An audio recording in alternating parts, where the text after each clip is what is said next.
గురుదేవ్ నమస్కారం. నా పేరు శాంతాజీ.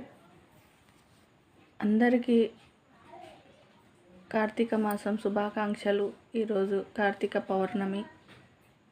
ఈరోజు వ్రతము, నోములు, కార్తీక దీపాలు పెట్టిన వాళ్ళందరికీ సుఖశాంతులు, సంతోషాలు, ఆనందాలు, ఐశ్వర్యము, ఆరోగ్యము ప్రతి ఇంట్లో ఉండాలని కోరుకుంటున్నాను. నేను చెప్పబోయేది వచ్చి ఏంది అని అంటే కుబేర కుంకుమ, అంటే కుబేర బొట్టు.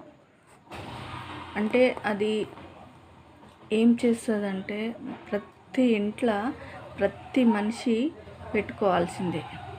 ఎందుకంటే డబ్బులు అనేది నిలబడతాయి, డబ్బు అనేది మన దగ్గరికి వస్తుంది. కుంకుమ అనేది ప్రతి